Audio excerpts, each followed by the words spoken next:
Hello everyone.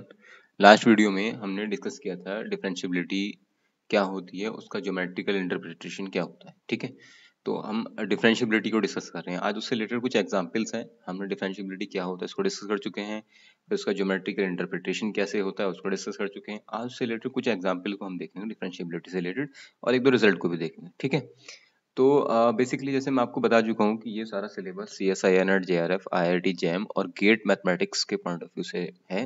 जितना syllabus है वो सारा यहाँ पे मैं डिस्कस करना है, मुझको मैं कर रहा हूँ धीरे धीरे। ठीक है, ये उसी सीरीज में हमारी एक वीडियो है आज। इसके बाद में बाकी जितना भी हमारा सिलेबस है, अभी मैं रियल एनालिसिस डिस्कस कर रहा हूँ, उसके बाद में linear algebra, abstract algebra, complex analysis, ordinary differential equation, partial differential equation, integral equation, calculus of variation, numerical analysis, सारे टॉपिक डिस्कस करूंगा वन बाय वन यहाँ पर। ये सारा फ्री ऑफ कॉस्ट है। आप चैनल को सब्सक्राइब कर लें ताकि आप इसको अवेल कर सकें, और बेल आइकन को आप ऑन कर लें। सिर्फ इतना ही करना है आपको और कुछ नहीं। ठीक है, और सारा वो सिलेबस जो आप कोचिंग सेंटर में जाकर पढ़ते हैं वो यहाँ मैं डिस्कस करूंगा। ठीक है, देखिए कुछ एग्जाम्पल देख लेते हैं। जैसे हमारे पास डिफरेंशियबिलिटी चेक करनी है मॉड ऑफ x+2 के लिए।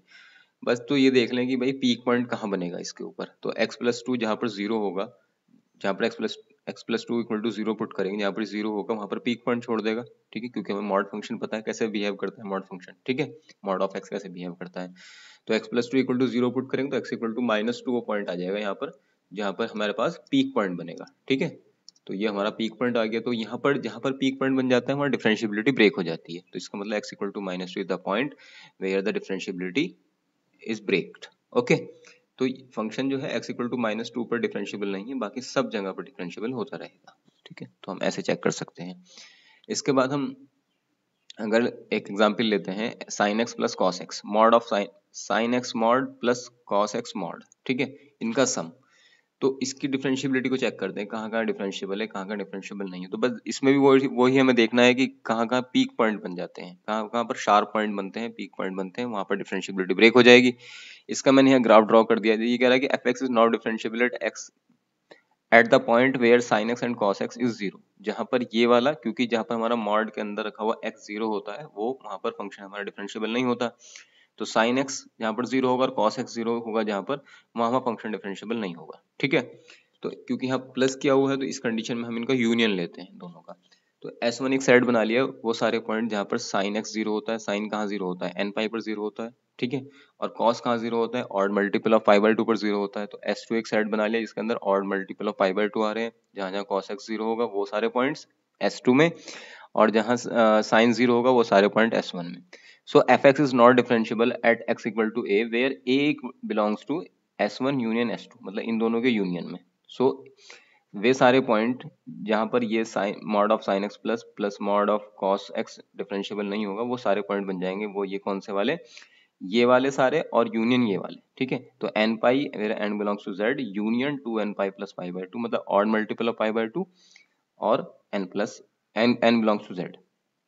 इसका ग्राफ ड्रॉ करेंगे अगर हम इसका F x equal to sine X mod of sine x plus mod of cos X. तो जो हमारे पास साइन एक्स है, ये तो ग्राफ है हमारे पास जो मैंने येलो कलर से दिखाया है, cos mod of cos X का, और जो व्हाइट कलर से है ये मॉड ऑफ साइन एक्स का ग्राफ है। ठीक है, ये बनता कैसे है, बेसिकली जो पोर्शन हमारा बिलो साइड में जाना था साइन एक्स का और कॉस एक्स का, वो वापिस होके ऊपर अपर साइड में आ गया, क्योंकि ये निगेटिव को पॉजिटिव में कन्वर्ट कर देता है मॉड फंक्शन, इस वजह से। ठीक है, तो जब जैसे मान लिया हमारे पास ये था ना, जैसे मैं एग्जाम्पल के लिए लेता हूँ, ये हमारे पास साइन साइन का ग्राफ होता है, इस तरह चलता है। तो ये वाला निगेटिव वाला पोर्शन और आगे आने वाले जितने निगेटिव वाले पोर्शंस हैं, ये सारे रिवर्स होके ऊपर चले जाएंगे। तो ये कुछ ऐसा दिखाई देगा, ये यहाँ तक था, अब ये वाला पोर्शन ऊपर चला गया तो ये ऐसे बन गया, फिर ये वाला पोर्शन एज इट इज है यहाँ पर, फिर नीचे वाला ऊपर चला जाएगा तो ऐसे, लाइक वाइज ये ऐसे बनते जा रहा है। सिमिलरली कॉस का ग्राफ भी, जो नीचे वाला उसका पोर्शन रहेगा निगेटिव साइड पे, वो ऊपर चला जाएगा। तो ये सारे यहाँ पर पीक पॉइंट्स बन जाएंगे। ठीक है, तो मैंने कॉस और साइन दोनों के पीक पॉइंट को ऐसे गोल से ऐसे करके, मतलब राउंड राउंड मार्क कर दिया इनको, ताकि आप देख सकें ये वो सारे पॉइंट्स हैं जहां पर sine x plus cos X का mod of sine x plus mod of cos x differentiable नहीं है। ठीक है, आई होप ये क्लियर हो गया होगा आपको। इसमें कोई ज्यादा मतलब टफ नहीं है, बहुत इजी क्वेश्चन है ये। ठीक है, अब हम देखते हैं नेक्स्ट। अच्छा, वो था साइन एक्स का होल मॉड, ये है साइन एक्स का मॉड। हम एक्स के ऊपर हमने मॉडल्स लगाया, मतलब एक्स को पॉजिटिव किया है, ये non differentiable at x equal to zero. अगर हम इसका ग्राफ ड्रॉ करेंगे तो ये देखो, ये इस टाइप से बिहेव करेगा, जितना इस साइड पे उतना ही इसका मिरर इमेज मतलब वाई एक्स की दूसरी साइड चला जाएगा। तो शार्प पॉइंट बनेगा यहाँ पर जीरो पर, शार्प पॉइंट जीरो बनेगा तो सिर्फ एक्स इक्वल टू जीरो, मतलब शार्प पॉइंट मतलब पीक पॉइंट, तो पीक पॉइंट यहाँ पर बनेगा, तो इसलिए एक्स बराबर zero is the only point where the function sine of mod x is not differentiable. Similarly e to the power mod x, तो ई की पावर एक्स का ग्राफ जो हमारे पास ऐसे जाता है चलता हुआ, ये पूरा ई की पावर एक्स का ग्राफ होता, लेकिन ये मॉड लगने की वजह से साइन के जो इधर जाने वाला पार्ट था वो ऐसे रिवर्स होकर ऊपर चला गया है, ठीक है। तो यहाँ पर इसने पीक पॉइंट छोड़ दिया यहाँ पर एक, तो ये वाला वो पॉइंट है जहाँ पर ये फंक्शन हमारा डिफरेंशिएबल नहीं होगा E to the power mod X. Okay, चलिए एक की मैंने नोट लिखा है कि फंक्शन, वो फंक्शन बताइए from R to R where which is differentiable at exactly one point. तो वो ये वाला फंक्शन है भाई, जो सिर्फ एक ही पॉइंट पर डिफरेंशिएबल होता है, बाकी कहीं पर डिफरेंशिएबल नहीं होता। तो मैंने इसको डिफाइन किया f(x = x²) where x belongs to rational and 0 when x not belongs to rational, और you can say x belongs to irrational, ठीक है। तो ये पॉइंट, ये सिर्फ एक ही पॉइंट के ऊपर डिफरेंशिएबल है, बाकी सब जगहों पर ये डिफरेंशिएबल नहीं होता है, ठीक है। वो पॉइंट कौन सा है? 0 इज द ओनली पॉइंट यहाँ पर ये फंक्शन डिफरेंशिएबल है, ठीक है। अगर आप इसका ग्राफ भी ड्रॉ करेंगे ना, तो बेसिकली तो वैसे तो इसका आप ग्राफ ड्रॉ नहीं कर पाएंगे, क्योंकि एग्जैक्ट क्या ग्राफ हो तो किसी को नहीं पता इसका, ये तो ऊपर वाले का हो जाएगा, और जहाँ जहाँ जीरो नहीं है उसको आप कुछ बना लें ऐसे करके, तो एक सिर्फ ये वाला पॉइंट आएगा जहाँ पर ये फंक्शन हमारा डिफरेंशिएबल नहीं होगा, ठीक है बात। चलिए अब नेक्स्ट क्वेश्चन देखते हैं। रिजल्ट है ये तो बेसिकली कुछ कि अगर एफ एक्स डिफरेंशिएबल है at x equal to A पर and G X is differentiable at x equal to F of A पर, then hx, the function of composite function f g of f, or you can say g o f, is differentiable at x equal to a and have a differentiable and have the derivative h dash x h dash a equal to g dash f of a f dash a, ठीक है। तो ये कह रहा है कि अगर F X differentiable है किसी पॉइंट ए पर और जी एक्स डिफरेंशिएबल है एफ ऑफ ए पर, तो एच एक्स जो है वो भी डिफरेंशिएबल होगा ए के ऊपर ही, और उसका डेरिवेटिव ऐसे दिया जाएगा h dash a equal to g dash f a dot f dash a. Okay, अगर दो फंक्शन का सम या उनका प्रोडक्ट या उनका डिफरेंस डिफरेंशिएबल है किसी पॉइंट ए के ऊपर, तो इसका मतलब ये नहीं हो जाएगा कि वो दोनों फंक्शन अलग अलग डिफरेंशिएबल है। ये नोट मैंने यहाँ पे लिख दिया है। If F X plus minus G X और the product of F X X G X be differentiable और derivable at A, then F X G X are not necessary derivable at A. हो भी सकते हैं, नहीं भी हो सकते। नॉट नेसेसरी मतलब ये मस्ट नहीं है कि उनका प्रोडक्ट, अगर किन्हीं दो फंक्शन का प्रोडक्ट या दो फंक्शन का सम हमारे पास डिफरेंशिएबल है, तो ये जरूरी नहीं है, ये नेसेसरी नहीं है कि वे फंक्शन अलग अलग हमारे डिफरेंशिएबल होंगे। इसके लिए मैंने एग्जांपल ले लिया आपको, f x equal to 1/x where x not equal to 0 and 0 equal to 0, और जी एक्स का एग्जांपल ले लिया -1/x where x not equal to 0 and 0 when x equal to 0, ठीक है।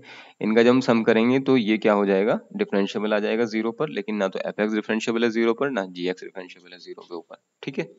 तो सम कर रहे हैं तो डिफरेंशिएबल आ रहा है, लेकिन अगर हम इनको अलग अलग देख रहे हैं तो ये डिफरेंशिएबल नहीं है दोनों के दोनों, ठीक है बात।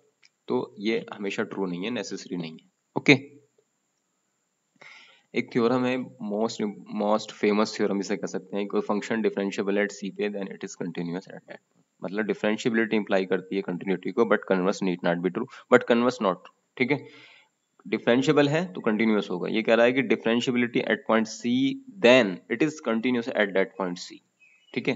नोट में लिख भी दिया मैंने, differentiability at a point implies करती है continuity at that point, but f x is continue at point does not imply differentiability at that point, ठीक है।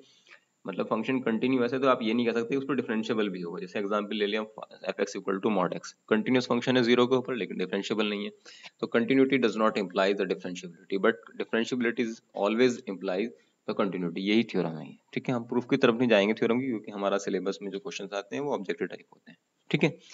सो आई होप आपको क्लियर हो गया होगा। मैं ज्यादा लेंदी नहीं करना चाहता हूँ इस लेक्चर को। नेक्स्ट हम लेक्चर में मिलेंगे आपसे कुछ प्रॉपर्टीज के साथ में। ओके, अगर इससे रिलेटेड कोई भी डाउट है तो प्लीज मुझे कमेंट सेक्शन में जरूर बताएं, and if you like the content please like and subscribe the channel. Okay, और अपने फ्रेंड्स के बीच में शेयर भी करें भाई, ये फ्री ऑफ कॉस्ट है, ज्यादा से ज्यादा लोगों का फायदा हो जाए, इसीलिए मैंने ये मतलब शुरू किया है। सारा सिलेबस मैं आपको पढ़ाऊंगा फ्री ऑफ कॉस्ट, ठीक है। और जल्दी मैं आपको व्हाट्सएप नंबर भी शेयर कर दूंगा अपना, वैसे मैंने कुछ वीडियोस में किया भी था, तो फिर आप मुझको व्हाट्सएप कर सकते हैं कोई भी क्यूरीज है आपके related. Okay, okay guys, thank you so much again.